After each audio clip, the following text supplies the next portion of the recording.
I rise to urge the Congress to think twice before thrusting this nation into a war without merit. You started out as a very lonely voice in the Republican Party, but it seems like more Republicans are inching your way, at least towards starting to pull out from Iraq. Do you believe that come next year, the Republican Party position will be, it's time to withdraw, it's time to get out? If they are, they won't have a prayer in the election. I mean, where are their political instincts? That's why they're starting to shift.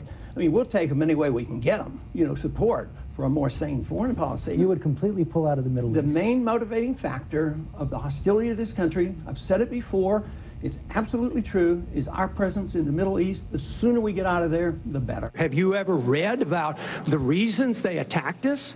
They attack us because we've been over there. We've been bombing Iraq for 10 years. It's an extraordinary statement of someone who lived through the attack of September 11, that we invited the attack because we were attacking Iraq. I don't think I've ever heard that before, and I've heard some pretty absurd explanations for September 11.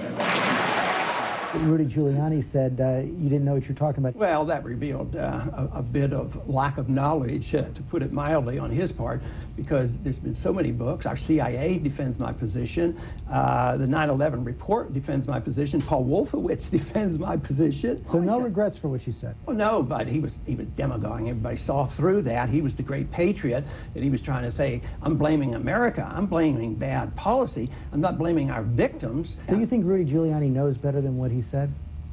He knows better now. I think he probably just looked at it superficially. He probably looked at the politics of getting the attention of hawkish-type conservatives, and he got the applause, so he was probably reinforced.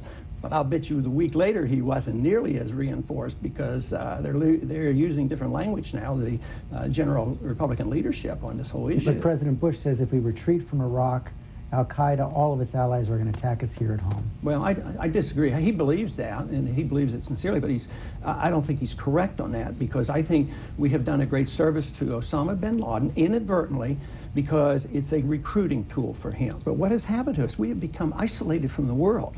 They charge me with, are you an isolationist? No, isolationism is being practiced today. Aren't you proud of being an isolationist? I don't like the words. You'd also pull out of the United Nations, you'd pull out of the International Monetary Fund, you'd pull out of the World Bank. Yeah, but George Washington wasn't for all those groups either. We didn't have a president for that until after World War II. So I don't think that's isolation. I want to trade with people. We have more enemies today, and more enemies and less friends than we have ever had in our country. You ran for president in 1988 as a libertarian.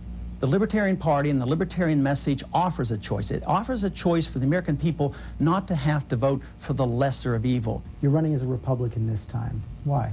Well, I was elected to Congress 10 times as a Republican. That's a pretty good reason. I've been able to deliver this constitutional, very libertarian message to my district, and they like it, and they re-elect me. And it's practical. Third parties, the laws are biased against them. Unless you're a billionaire, you can't even get on the ballot. So that's not very democratic. You've also really built up a reputation for living out your libertarian principles. You served, as you said, 20 years in Congress, but you're not going to take a congressional pension. Right. As an obstetrician, you never took Medicare or Medicaid for your patients. Never.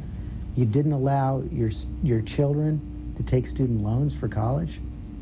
No, because my goal was that they would work, and I would help them, and that it wouldn't have debt, but not to borrow from the taxpayers. It's not the government. The government has nothing. They want to steal the credit from somebody who's trying to start a small business someplace. So if you steal credit out, that means there's a pain and suffering for somebody that's invisible. So I wouldn't participate. I consider that an immoral act. Do you think the Republican Party has stayed true to its small government principles? They haven't stayed true to their principles about less government. What happened in this administration? They took it over, and we had massive increases in entitlements, and we have international conflict. So the party has lost its way. What's success for you in this campaign? What's success? Well, to win is one is the goal. That's not going to happen. You know for absolute, or you want to bet your every cent in your pocket for that? Yes. You are. Okay, I thought so just when I ran for Congress. I wouldn't bet anything I could have been elected to Congress. The odds are great, the odds are difficult, and I know that. But I would say that what has happened so far is about 100 times greater than I anticipated. And I think that we have surprised a lot of people already, and I think